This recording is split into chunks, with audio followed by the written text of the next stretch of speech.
Leo kuna kesi moja nimeipokea na mhusika ameomba nisimulie story yake hapa kwa sababu amedai mume wake ni followers wangu, kwa hiyo anataka ujumbe umfikie mume wake kupitia mimi. Kiukweli mimi sifahamu hasa pande zote kwa sababu nimesikiliza upande wa mwanamke tu. Lakini kwa upande wa mwanamke yeye anasema kwamba yeye tangia ameolewa na mume wake walikuwa wanaishi vizuri kabisa na tayari wameshajenga nyumba, wana nyumba nzuri kabisa. Na walikuwa naishi vizuri na mume wake alikuwa ana provide kwa 100%. Anasema mume wake alikuwa anamhudumia kwenye kila kitu. Kiasi kwamba kila alipokuwa akijaribu kuomba fursa ya kufanya biashara, mwanaume alikuwa anamkataza, akamwambia mimi napenda mke wangu ukae nyumbani kwa sababu mimi nafurahia tu kuwa na mwanamke wa hivi. Mbona nakuhudumia? Mbona kila kitu unapata? Mahitaji yako unapata. Kitu chochote ukiwa una shida mimi nakusaidia. Ukiwa na matatizo kwenu nakusaidia. Na mwanamke amedai ni kweli. Kipindi mwanaume huyo wako vizuri alikuwa anamsaidia kwa 100% zote. Yaani ameniambia, amesema dada, mimi hata kwetu kungekuwa kuna shida ya 500,000 mume wangu atatoa. Kungekuwa kuna shida kwamba kuna mgonjwa, labda mama yangu anaumwa, aidha baba yangu anaumwa, labda inalazimika familia tuchange, mume wangu alikuwa anajitolea, anatoa yeye pesa yote, hata kama ikawa 500,000 au 700,000, tulikuwa tunaishi tu vizuri. Na mara nyingi sana nilikuwa nikiomba fursa ya kufanya biashara alikuwa akinikataza, na mimi kiukweli sikuwa na unyonge kwenye hilo wala sikuwa najisikia vibaya kwa sababu ni kweli nilikuwa napata mahitaji yangu yote kama inavyotakiwa. Anasema kuhusu kusuka, kuvaa nguo za watoto, mahitaji yote ya ndani mwanaume alikuwa anayatimiza na bado alikuwa anampa pesa ya ziada. Kiasi kwamba alikuwa na maisha mazuri tu. Lakini kitu ambacho anajilaumu kwamba yeye hakuwa mtu mwenye matumizi mazuri ya pesa. Kwa hiyo alishindwa kujiwekeza kwa kipindi ambacho mwanaume alikuwa vizuri. Sasa hivi anadai kuna changamoto kubwa sana inaendelea ndani ya ndoa yake. Kuna kipindi akaanza kuyaona mabadiliko kwa mume wake. Kwa hiyo mimi sijui kwa nini ilifikia hapo kwa sababu sijasikiliza upande wa mwanaume, lakini upande wake yeye anasema alianza kuyaona mabadiliko ya mwanaume. Mwanaume akaanza kupunguza huduma, akimwambia naomba kitu fulani mwanaume anasema mimi sina. Huduma zikaanza kuwa hafifu, ikafika kipindi mwanaume akaanza kurudi nyumbani usiku. Akawa anarudi usiku, tabia hiyo ikaendaenda na hatimaye mwanaume akaacha kabisa kulala nyumbani. Sijui kama unanielewa. Leo anaponitafuta kwa siku ya juzi, alishinda akiwa anamtafuta mume wake, amekodi bodaboda, hana hata 100. Hiyo bodaboda ameomba impakie impeleke huku na huku aende kamtafute mume wake kwa malengo ya kwamba kisha mpata mume wake, ampatie pesa ya matumizi kisha amlipe na huyo bodaboda kwa sababu anasema dada, hali imekuwa mbaya, mimi nyumbani nina watoto 4. Na walisha nini? Sina kazi, sina chochote. Namtegemea mume wangu kwa 100%. Na kiukweli tulikuwa tunaishi vizuri. Sijui ni nini kimempata.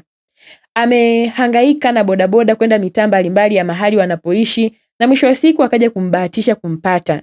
Na alipompata akagundua mume wake yuko na mwanamke mwingine na huyo mwanamke ana mtoto naye kabisa. Na cha ajabu huyo mwanamke amefunguliwa sehemu za huduma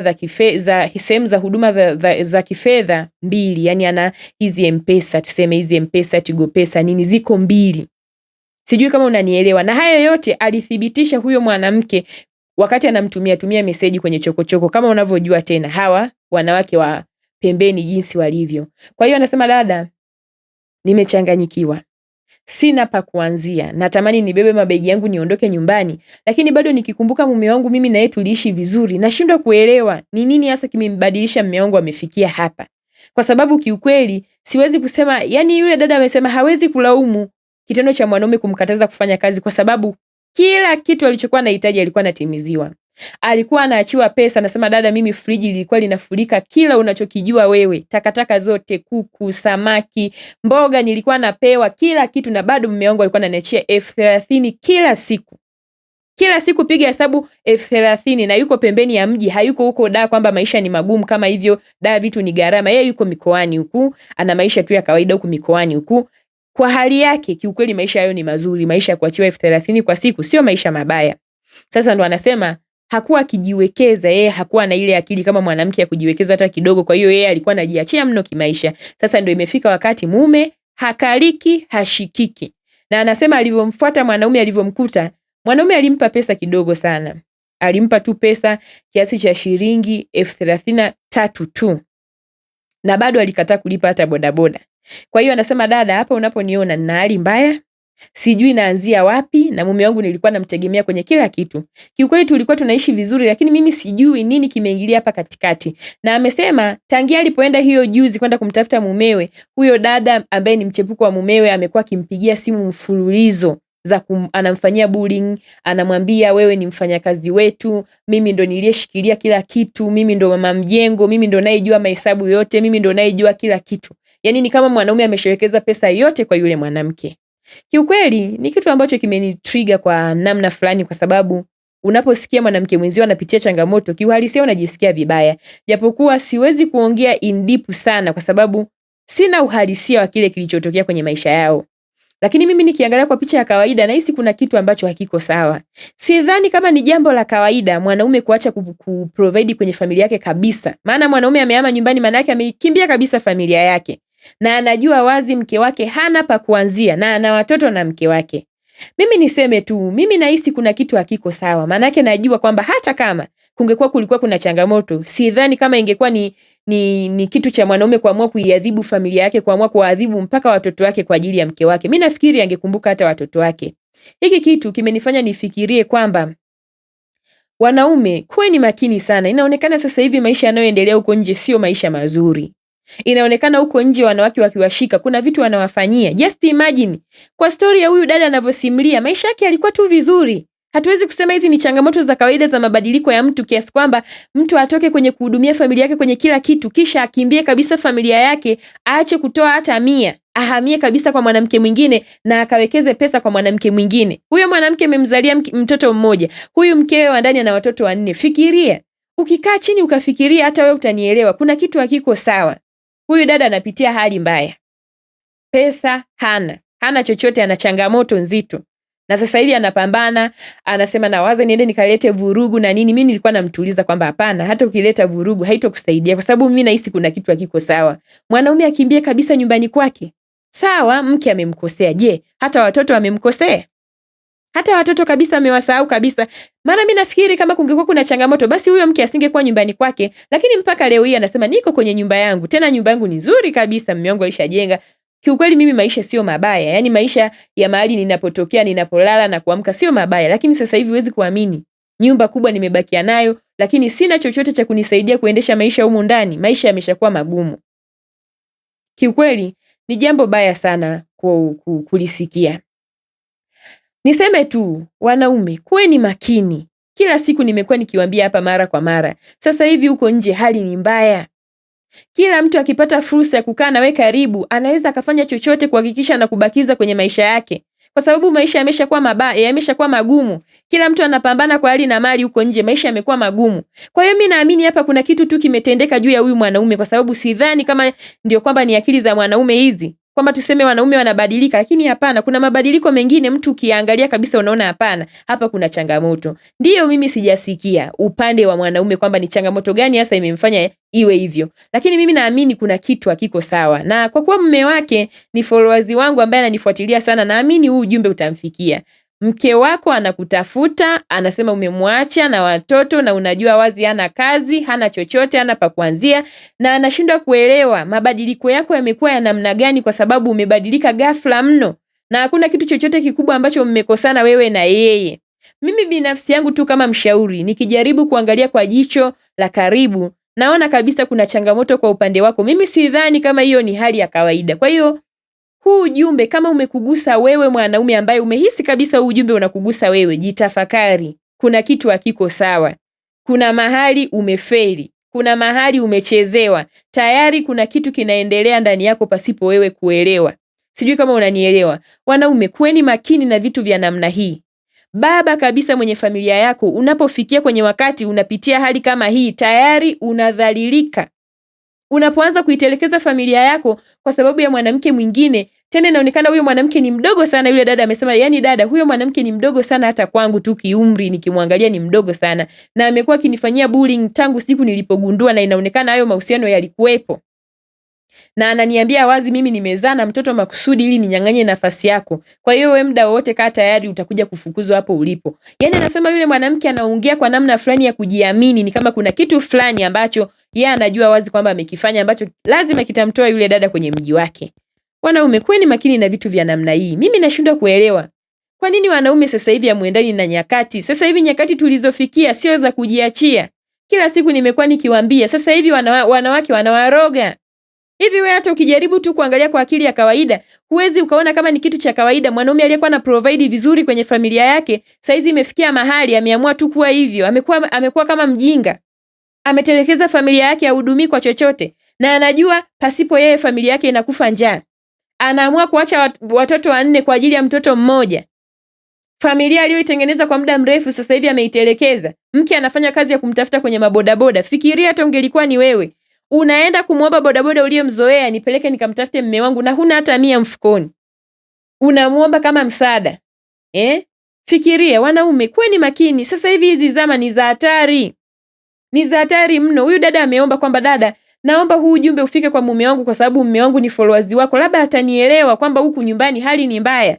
Kwa sababu amekuwa akimpigia simu zake zimeblokiwa. Hawezi kumpata. Na akipiga simu ikipokelewa, mume akigundua sauti ni ya mke anaikata kabisa simu yenyewe. Mke anampata vipi? Hapo alipo anasema hawezi kuwashirikisha kwanza ndugu, anataka kupambana nalo ili swala yeye mwenyewe kwa sababu kuna kitu anahisi hakiko sawa upande wa mume wake. Nimemsifu huyu dada pia kwa kuwa bado ana utu wa kufikiria kwamba hapana, kwa maisha tuliyoishi na mume wangu kwa miaka yote tuliyoishi, sidhani kama haya mabadiliko yana uhalali, yani kuna kitu hakiko sawa. Kwa sababu huyo dada ananiambia mpaka sasa hivi kwenye ndoa yao wameishi kwa miaka 14.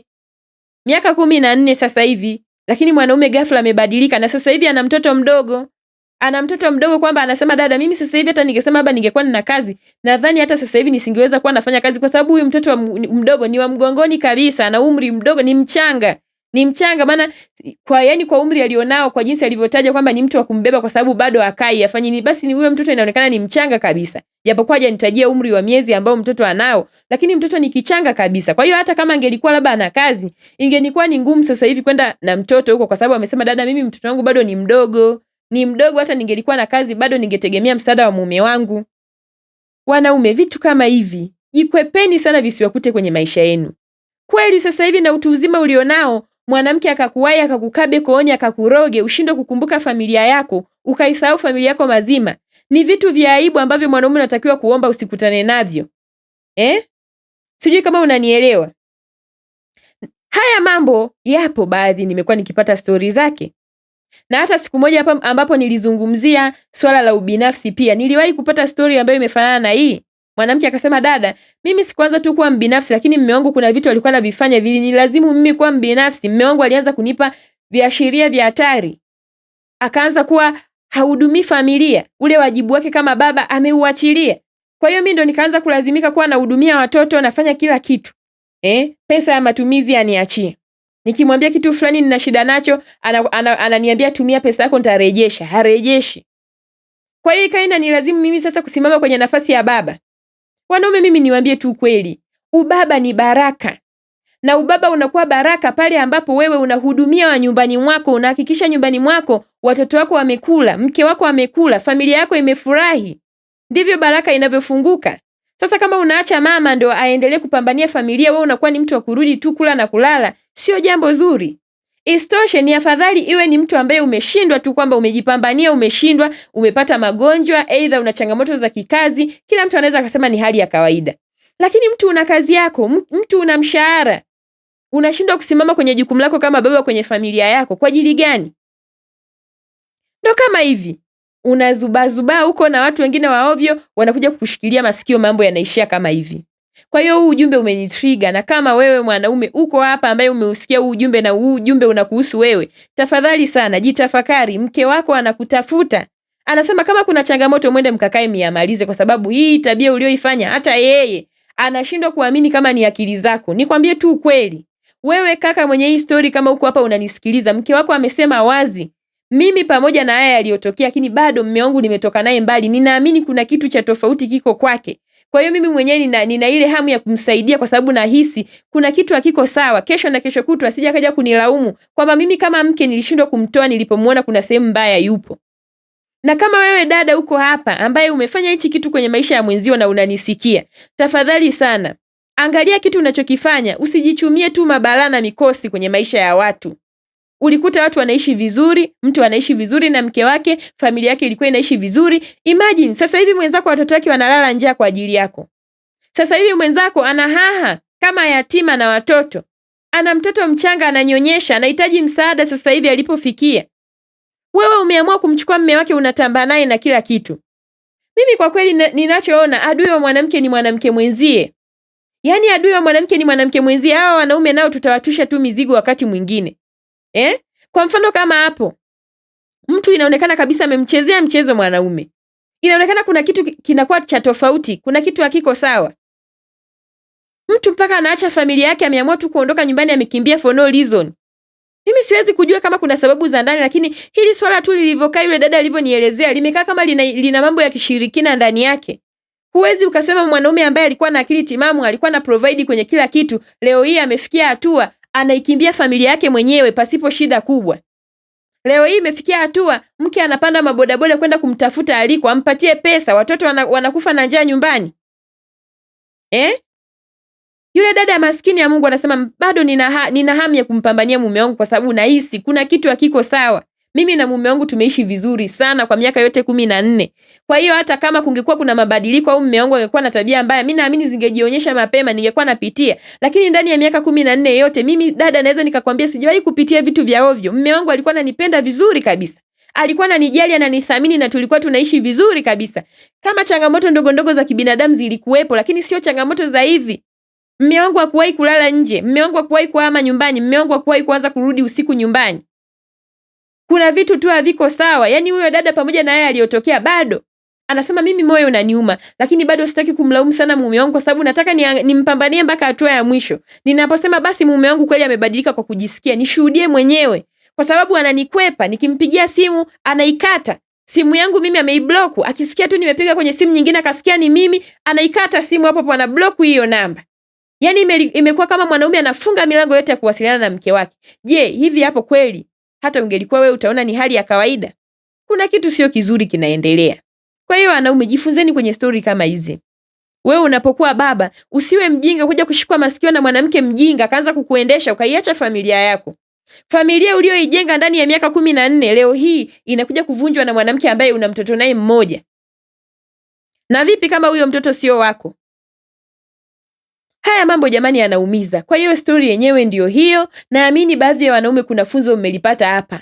Muwe makini sana huko nje sasa hivi. Hizi zama zimekuwa za hatari. Huko nje watu sio wa kuaminiana. Unakutana na mtu anakuroga. Ni afadhali mtu angekuwa anakutumia tu kwamba anataka uwe mchepuko wake, wewe unampa pesa, wewe unamsaidia, lakini anakuroga mazima, uhame na nyumbani kwako, uisahau na familia yako. Sasa hivi hali alionayo huyu dada inatia huruma, lakini bado anasema dada, sitaki kuikatia tamaa ndoa yangu. Bado amenionyesha nia njema. Na ndio maana nikasema dada, mimi huwa sipendi sana kutoa story, lakini hii ya kwako nitaizungumzia kwa manufaa ya kusaidia. Kama kuna chochote kinaweza kusaidika kwa huyo mume wako, pengine Mungu atatenda kitasaidika, kwa sababu kuna kitu hakiko sawa. Kwa hiyo na nyinyi wapendwa, hebu nipeni picha yenu. Hata nyinyi mnaona nini kwenye haya maelezo? Je, yanaweza kuwa mabadiliko ya kawaida? Au ni kweli kama mimi ninavyofikiria kwamba kuna kitu kinaendelea nyuma yake? Kwa sababu mimi sitaki kuamini kwamba wanaume ndio wajinga wa namna hiyo, kiasi kwamba kitu cha muda mfupi tu kikufanya usahau familia yako uliotoka nayo mbali. Kiuhalisia mimi naona kama kuna jambo haliko sawa, jambo ambalo linahitaji msaada. Huyu kaka anahitaji msaada.